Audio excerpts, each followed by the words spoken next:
tous. Aujourd'hui, nous avons le plaisir avec Marc, bonjour Marc, de recevoir Martine Constantini-Laquaire qui nous parle de son livre « Vivre, c'est vouloir aimer ».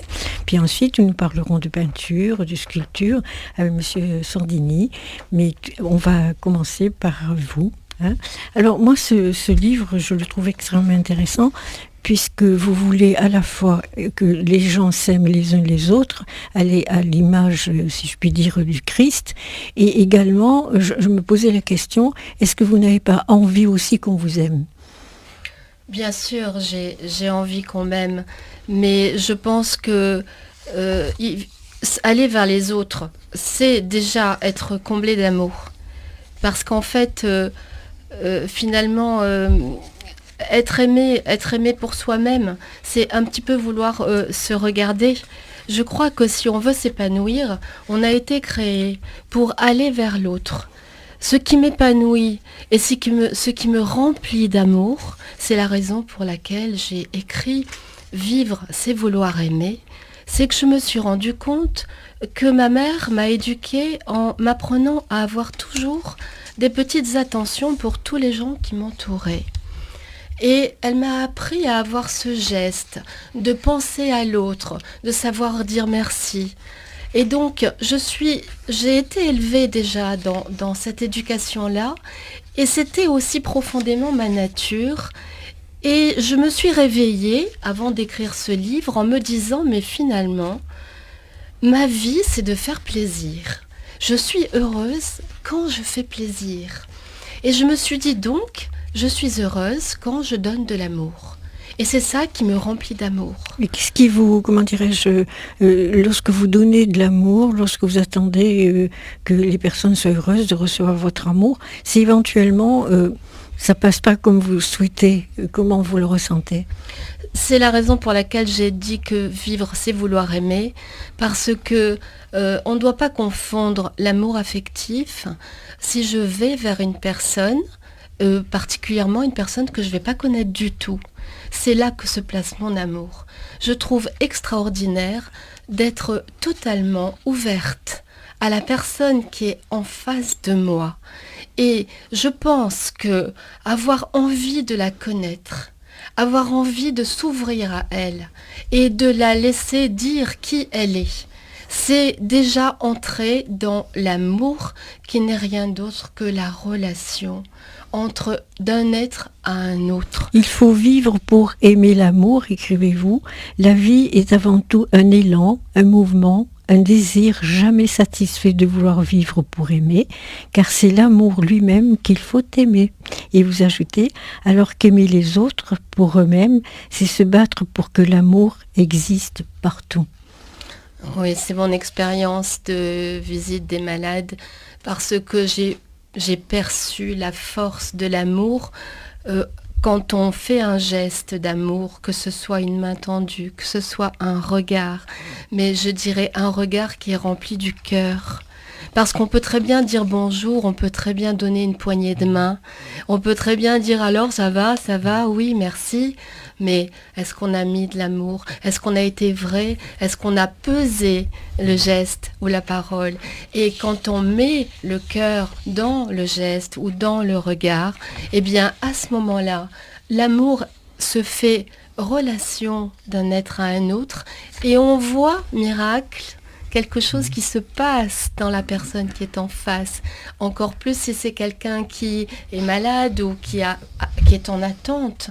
Et donc, quand on assiste à ce miracle, de savoir qu'avec un toucher de main ou avec un regard qui se plonge, simplement pour aller au-delà de l'apparence, mais pour découvrir le cœur, là, le miracle se passe et on est rempli d'une joie profonde et on s'aperçoit que finalement, ce n'est pas tellement d'être aimé qui compte, c'est de donner de l'amour parce que celui qui le reçoit vous le rend au centuple. C'est toujours le cas ? Oui. C'est toujours le cas. Oui. Est-ce que vivre, c'est vouloir aimer, est le titre de votre livre, mais est-ce que vivre, c'est pouvoir aimer ? Est-ce qu'on a la possibilité tous de pouvoir ou de vouloir aimer ? Est-ce qu'il n'y a pas un potentiel en nous qui fait qu'on aime ou pas ? Il faut regarder une chose, c'est qu'on est en partie, on a reçu de Dieu, je veux dire la vie de Dieu qui est la perfection, et nous sommes des hommes. Donc on a effectivement de grosses difficultés pour aller vers des gens peut-être vers qui on ne se sent pas du tout attiré, et c'est là que c'est important d'en revenir à mon titre. Alors dans justement votre livre, il y a plusieurs réflexions. Il y a le vrai amour, il faut vivre pour aimer l'amour, la fontaine endormie, un filet d'eau pure, vous êtes ce bébé. Et j'ai retenu, vous parlez de Dieu, ainsi rencontrer Dieu. Ainsi rencontrer Dieu, c'est apprendre qu'on est aimé et le sera toujours. C'est pourquoi la rencontre de Dieu avec les hommes est une histoire sacrée. Mais oui, parce que quand on parle de religion, ça n'est que une intimité de cœur de l'homme avec son Dieu. Et quand Marc dit qu'effectivement, on n'est pas toujours capable de vouloir aimer, et bien au-delà de ça, eh bien, quand on a la foi, c'est là que je veux témoigner d'un Dieu qui est non seulement amour, mais qui est vivant. Et on va dire, Dieu, je t'en prie, viens en moi et viens donner ce que je ne sais pas donner. Et c'est là que Dieu ne s'explique pas, il se vit. Et c'est seulement en faisant l'expérience qu'on va s'apercevoir avec étonnement qu'on a été capable d'aimer quelqu'un qui nous attirait pas du tout et que finalement on a fait des choses qui venaient pas de nous mais d'une autre vie qui est en nous. Vous écrivez, c'est ainsi que Jésus guérit nos blessures, met son baume d'amour sous nos cœurs et effaçant tous nos manques et remplissant nos vies d'un amour sans défaut, il efface nos péchés, car empli à nouveau de ce que nous manquait, il n'y a plus de raison de ressentir en nous la violence de nos émotions. Aussi nous a-t-il dit, je vous laisse dire, aimez-vous. Aimez-vous les uns les autres comme moi je vous ai aimé. Et c'est vrai que je voulais dire...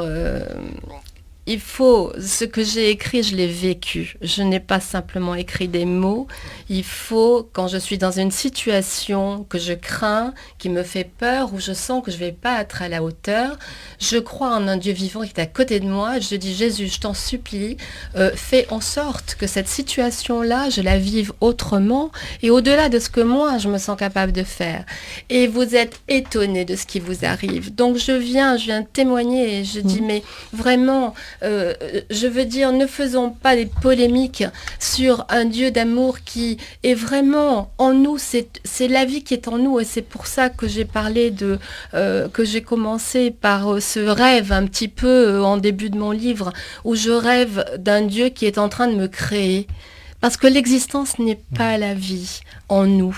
On est un jour, mais avant de naître, j'ai fait ce rêve de me dire Dieu est mon créateur et il a voulu ma vie, il a voulu cette vie en moi et avant de naître, il a déposé ce qu'il est. Vous parlez de témoignage spontané, c'est un peu le sous-titre de votre livre, le témoignage spontané, une sorte de spontanéité, là, de réflexe presque. Parlez-nous de ces témoignages spontanés. Quel type de témoignage vous nous faites à travers ce livre ? Le témoignage spontané, c'est de dire ce que je vis tous les jours. C'est de rencontrer des personnes que je ne connais pas et je suis... très, comment dire, oui, je sais que c'est vouloir aimer, c'est vouloir connaître la personne qui est à côté de nous. Et j'ai écrit 2-3 lignes avant de venir vous voir et je pense que je peux répondre à cette question si vous permettez. Parce que voilà. Mon livre, c'est de dire à chacun qu'il est en possession du trésor le plus grand qu'on puisse imaginer, non pas l'existence, mais la vie en soi. Tout ce qui fait que nous sommes quelqu'un, bienheureuse différence d'un être à un autre qui nous enchante et nous divinise. Quand elles s'unissent pour faire surgir l'émotion, la tendresse, l'étonnement. Aller vers les autres, c'est accepter leurs différences. Aller vers les autres, c'est se dire chacun est unique et j'ai besoin de l'autre, parce qu'on est tous complémentaires. Alors moi, Martine, je voulais que vous nous racontiez pourquoi vous avez écrit ce livre, et vous avez également, vous nous proposez également des poèmes, le titre... La goutte d'eau. La goutte d'eau. À propos de goutte d'eau, Marc, justement, va nous... Oui, quelques mots, quelques lignes que vous avez écrites sur un filet d'eau pure. Une goutte d'eau est une parcelle de vie, et chacun de nous est une goutte d'eau pour le monde. La fontaine, dont tout le monde a soif, se trouve au fond du cœur, cachée, souvent méconnue. C'est de cette eau-là que tous les hommes ont soif. Elle est une présence, un fruit longtemps mûri à travers les épreuves, une sagesse imposante qui ignore la parole. Oui, alors également vous parlez de Dieu et vous consacrez un chapitre « Si on savait le don de Dieu ». Alors justement cette expérience de rencontre d'amour avec les autres et puis l'amour que vous attendez des autres envers vous, est-ce que vous avez pu le réaliser parce que vous êtes croyante ? Oh, mais c'est ma foi qui guide ma vie. Ma foi était au départ une foi d'un chrétien qui fait son devoir. Pourtant, je croyais en Dieu, mais le jour où je suis arrivée en communauté de renouveau, où j'ai vraiment, par l'Esprit Saint, par l'effusion de l'Esprit Saint, j'ai découvert un Dieu vivant, je me suis rendu compte qu'en fait, Dieu est quelqu'un. Et à ce moment-là, Dieu est entré dans ma vie de façon différente parce que c'est quelqu'un à qui je peux parler, c'est quelqu'un avec qui je peux dialoguer. Et c'est très important parce que si on va se confier à un ami parce qu'on a des soucis, l'ami va peut-être pas percevoir du tout la souffrance on va avoir envie de lui dire. Et on peut très bien être très mal compris. Et en fait de se confier, ce qu'on attend, on va pas le recevoir et on va peut-être même être déçu parce que la personne va nous répondre et puis nous blesser peut-être davantage. Quand on s'adresse à Dieu, il sait tout de nous, il est notre créateur. C'est la raison pour laquelle c'est extraordinaire parce que même quelquefois on dit mon Dieu, j'ai pas besoin de parler, tu sais déjà tout.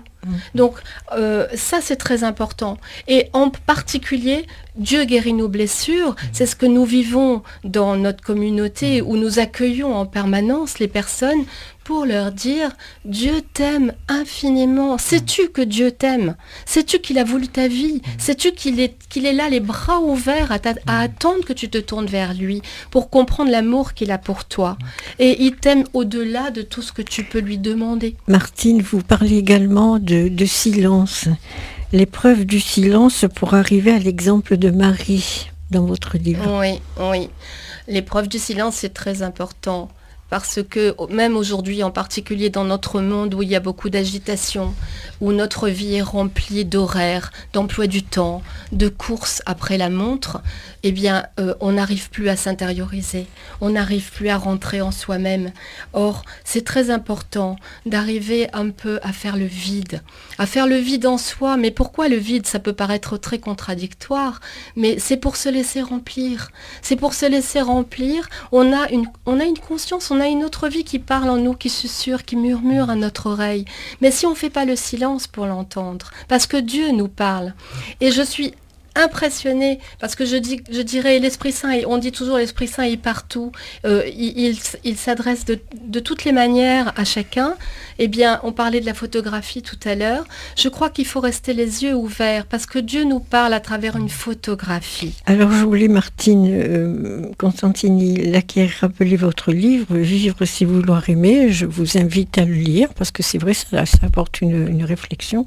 Vous avez à l'intérieur de très belles photos d'enfants. Vous pouvez nous dire qui sont ces enfants ? Alors maintenant, puisque mes poésies ont été donc rééditées, donc je suis très heureuse parce que là je suis quand même passée par un vrai éditeur, puisque le livre Émotion, pour lequel vous m'aviez fait une émission, était un simple petit livre avec un autre compte d'auteur. Et en fait, ils ont été étonnés parce qu'ils m'ont dit, voilà, vous savez, c'est rare qu'on sélectionne un premier livre et un deuxième. Et je leur ai donné mes poèmes qui ont été sélectionnés. Et bien sûr, je l'ai un petit peu revus, et ce sont mes petits-enfants qui sont en photo et que je ne vois pas, qui sont à Shanghai. Mes petits-enfants sont en Chine. Donc voilà. Ah ouais. Alors on va rappeler La Goutte d'eau et Vivre c'est vouloir aimer, les éditions. Aux éditions Edilivre Classique.